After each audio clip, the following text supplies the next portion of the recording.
Hello viewers, Super GT here, welcome back to another round of FIA, and this one is slightly different in the sense that I am up against a load of the big boys of Gran Turismo sport, and in that sense I am in the top split for once. I'm normally in the second or third, but this time I'm up against the very best in the top split of racing. Around Sardinia, once again, we come back to the circuit for about the 80th time in the last 2 weeks. But it's going to be a very tough race, despite the amount of times I've been around here, although this is the reverse track compared to the one we've normally been going around. So qualifying first up. Now over the line we go here, and I was giving Muir a nice little tow, and he goes on to pole position. Obviously because he was following my amazing lines that I was taking, obviously. I settle into 14th, 1.9 seconds away from the pole, set by Muir, who's just gone past us there. Maybe though we can follow him here on this next lap and learn a thing or two. And that's the main thing I'd always take from any racing you do against a top player or top players. Just learn from them. What are they doing? Are they accelerating out the corners earlier? Are they getting penalties like that? Try to avoid getting the penalties, of course. Are they smacking into the wall? Obviously this isn't a good lap from him, but you can always still try and learn as many things as you can by following them, seeing where they're braking, seeing where they're accelerating, maybe trying to work out which fuel map they're in during the race. Obviously they're going to be in fuel map 1 during qualifying, so I'm going to continue this lap here. I am, let's see, a 10th and a half up on my previous best, and I will have just enough time to get around after this lap to get back, to get into the pits, set or get a new set of tyres and go around again to set another lap. So coming through this fast last sequence of the lap onto the main straight, and we cross the line eventually to set a slightly quicker time, not by much, just over a 10th, into 15th, still 1.8 seconds off pole position. Just shows you how tough it is. So we do the extra lap, the in lap, get a fresh set of tyres, come back out, and we have just enough time to cross the line here with 5 seconds remaining, so we can start another lap. So this is going to be presumably our fastest qualifying lap, of course, with the least amount of fuel in the car, fresh tyres, and a couple of laps practice, we could say. The first couple of laps. This is our 6th lap. Hopefully the number 6 will bring us good luck here as we come through this fast sweeping section. A couple of other Jaguars, RC Snake up ahead, Billeck Steve Gaming. This RC Snake moves over there. So quarter of a second up on our previous best. So improving on this run here. And it's always good to have people in the same car. This is what I was looking out for when I was driving for McLaren in the previous seasons. It's always good to have someone else in McLaren so you can compare yourself to them, see how well you're doing, because not all cars will do well around every track, of course. So sometimes if a Jaguar will win the race, then you think, okay, well maybe I should have done better. But if a Jaguar is only finishing, if a top player in a Jaguar, like RC Snake, is only finishing 11th, then maybe, okay, maybe Jaguars aren't good around this track. So you can always give yourself that comparison. At this point here, about 3 tenths up on our previous best, crossing the line with a 41.4, not the greatest time, but enough to put us not last. But anyway, it is an FIA video, so of course it is time to bring you the new FIA intro. Right, are you ready?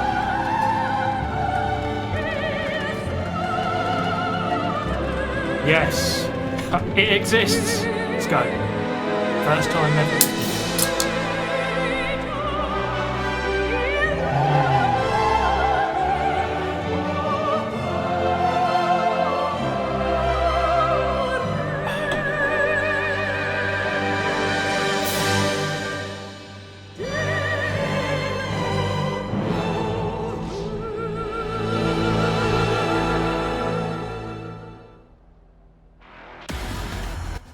So I actually died from that can of rich energy, but somehow I revived myself in time to get back for the race. And here we are, languishing down back in 19th. We are the Williams of the race back here, 19th and 20th, myself and Gatos. Plenty of work to do, but we are going to go on board in this race, not with just myself, but also LZR Thomas, who's starting in 6th place, who had, to be honest, a much more interesting race than I did. So we'll go on board with him for probably the majority of this race, but I do like analysing and watching what the top players are doing and how their races unfold. So you can always do this, save a replay, go on board with other people, see what they do, see their methods, see their tactics. So Steve Gaming up ahead in the Jaguar, and they just make a little bit of contact for that first hairpin. So Thomas is slow off the corner, and he's going to short shift here, up a couple of gears really quickly just to save fuel, because he knew that he was going to lose that position to RC Snake, so no point in fighting it, might as well save as much fuel as you can. So that was the strategy for this race. There's Stefanzi going really slowly there. As the pit lane here is actually fairly long, you do lose quite a lot of time. It's only an 8-lap race, quite a short race actually, only less than 15 minutes. Normally these FIA races would be going on from like more than 20 or just under 20, but this one was actually very short. So there was the option, and it was the option that pretty much everyone's going to take, to short shift, save a lot of fuel, and don't pit stop, because you're just going to lose like 30 seconds. You're only going to lose like 20 by short shifting for the whole race. And using lean settings, you can see I'm in lean setting 4 at this point here, as we go into 18th place, so we're not quite a Williams anymore, maybe more like a Toro Rosso or a Haas. So Thomas again in 7th, then just dropping behind the 2 Jaguars. So 2 Jaguars doing well at this point here. We'll see how that pans out towards the end of the race.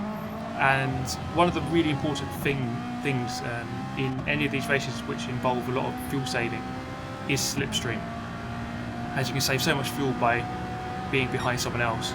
Thomas is not going to wait around at this point here, not going to stick behind RC Snake. He's just going to go more attacking and try to rejoin this group up at the front, and then maybe sit in their slipstream instead, or sit in the suck zone of the top 5 and save fuel that way. So the Lamborghini just gets shoved a little bit wide, and Thomas is going to take advantage. One Italian car past another, so Thomas back up into 5th for the first time. Meanwhile, back here, about 11 seconds off the lead already. Just shows you how important qualifying is, because especially in a fuel-saving race, because with the rolling start, you're immediately at the start of the race. You're immediately many seconds behind the lead, and it's just impossible to catch that up against top drivers. If you're in a lower split, it's possible, but there's no chance that I'm going to gain 11 seconds on these guys. It's just not even possible. Even if I started pole position, I would really struggle to even finish probably top 5 in this kind of race. It just shows you the quality of the top elite sportsmen of this game. Very, very difficult to stay on their level. Crossing the line, so Thomas actually goes fastest of at least the top 5 so far. So catching up, being quite aggressive early on. He's not really holding back, and just through that first kink, just gets to space. It opens up on the inside into the hairpin, and he moves up the inside of the Jaguar up into 4th place, up behind Tidgney now. So 3 Brits in the top 4, plus Miura, the Frenchman in the Supra, 2nd place at the moment. LZR Lewis driving the Peugeot VGT car, then the Supra in 2nd, and then Tidgney with the Audi, of course, in the very well-known yellow livery. So sitting in 19th, I am a Williams once again. Stefanzi, I'm not sure what his tactic was, because he just dropped right to the back very quickly. We're just following Gatos here, and we're just so far off, it's just really difficult. I mean, I could just go very attacking, it's probably the right thing to do, but I didn't really practice too much for this race, and I wasn't expecting actually the no-stop strategy. It was something I completely forgot about. And going into the race, I actually realised, oh crap, everyone's actually full saving here, so we actually need to do it. Up the inside of Gatos, back into 18th. We're just swipping and swapping between the last couple of positions. Meanwhile, back at the front with the good guys, you see Thomas quite aggressive here, pushing up to the front of the pack quite quickly. So dropped off to 7th, back to 4th, on the tail of the top 3, and looking to go ahead. Let's see if he does that here. So you can't quite tell from the replay what fuel mix they're in, but judging by that, he is in a slightly richer mode than Tidgney, as he quite easily goes past. Obviously he had the slipstream, but I don't think he would have gone past that quickly with just the slipstream. So up into 3rd, Thomas making good ground at this point here. Lewis and Miura just sitting in the same position that they started. Not much change there, or no change there. Miura looks like he's just comfortable to sit behind. It's probably the better place to be, as we say. The slipstream just provides you with a couple of percent better fuel saving options, if you like. You can just sit there and you gain a little bit of speed, you can therefore save a little bit better fuel. We've actually caught up with 16th place by this point, so fringes of the midfield are becoming apparent in front of us, but we're still in 18th, still a bit of rubbish. But I must say, it's just good, I suppose, to be in the top split, even if you are finishing towards the back. At least you are competing against the best. I think it's better to lose against the best players than beat no one. It's better to do that. So Thomas again going up the inside.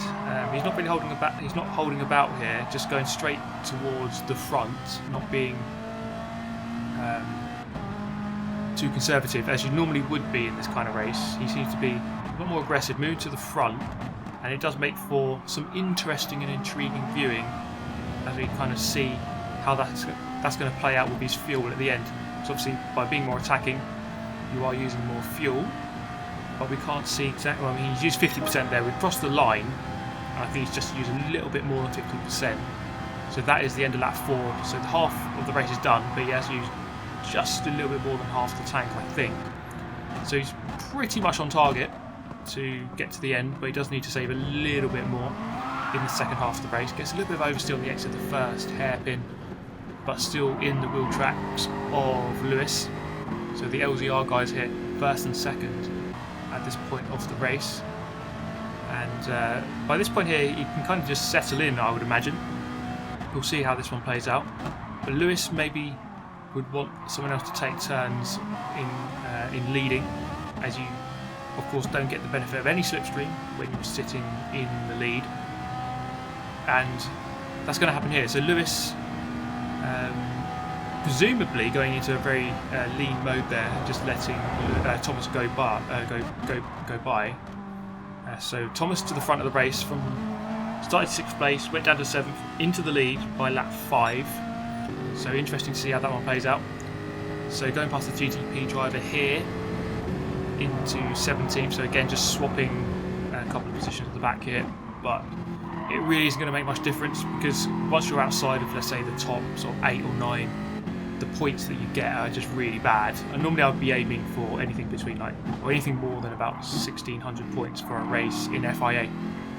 But I would need to be finishing at least sort of about 10th, which is looking very difficult at this point here, given that we're probably about at least 6 or 7 seconds away from that at this point. So it's going to be very difficult to really gain any positions from where I am here.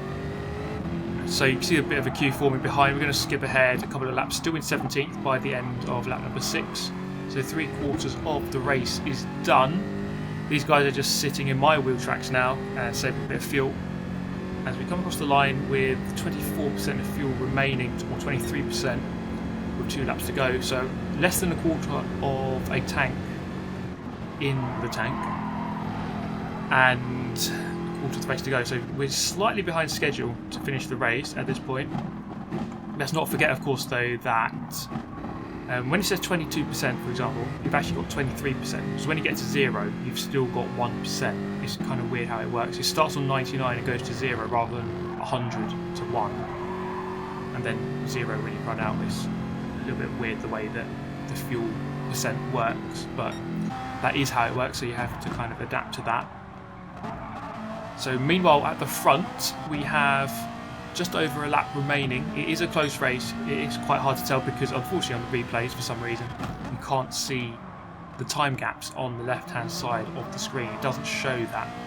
but I can tell you that Lewis and Miura are right behind Thomas at this point here. Tidgney has dropped off slightly out of slipstream range, so it's going to be hard for him to salvage something from here. But it's definitely going to be a three-way race as we come out onto the main straight for the second to last time. So meanwhile, back here with Mr. Super GT showing us how it's not done. Although I would say I really didn't practice enough. If you want to compete against the top boys here to stand any chance, you know, these guys are taking it very seriously. They're trying to qualify for the World Tour events where you get to fly around the world to New York, to Monaco, to all these glorious places, Nürburgring, Red Bull Ring, etc. They're going to be taking it seriously. They're going to practice, they're going to do lots of simulations, they're going to try do the race multiple times over to work out the best strategy. And if you want to stand any chance of keeping up, you need to do the same. And I didn't do the same, so I'm not keeping up, quite simply. Plus I don't have the talent. There is that too. So even if I did practice, I probably wouldn't be anywhere near them anyway. So there is that, but yeah, you do need to practice a lot. So we're going to skip forward the majority of that lap, because this is where the action really begins. As we come up to the end of the race, we're going to see exactly how much fuel people have, because you can see it's flashing at the bottom of the screen. He is low on fuel. When you come out the final corner, Miura just comes out of the wheel tracks out of nowhere and goes into the lead. Thomas runs out of fuel, Miura runs out of fuel, Lewis comes through out of nowhere and wins the race. Absolutely savage from Lewis, just to kind of wait there in the shadows, lurking in the shadows until the last moment, and steals the win. And meanwhile back here, I have 0%, and coming over the crest, I've run out of fuel, so I wasn't the only one, at least, or Thomas wasn't the only one. I joined him, and eventually going to finish 19th by rolling across the line. So at least I wasn't last. That's some consolation, I suppose. But let's take another look at that insane finish from the POV of Lewis. So Thomas, he did run quite an aggressive race, but he still almost had that in the bag. He was barely 100 metres or so away from winning that race. So Miura did well to kind of sit there and save fuel for the majority of the race. He never really took the lead apart from there. But then he ran out of fuel, Thomas ran out of fuel, then Miura ran out of fuel. Lewis goes through with honestly about 30 metres left to go of the race. Absolutely insane finish. I hope you enjoyed the video. As always, guys, let me know your thoughts. I shall see you next time. Thank you so much for watching. Thank you for all the support on the channel. I'll see you in the next video. Have a nice day. Goodbye.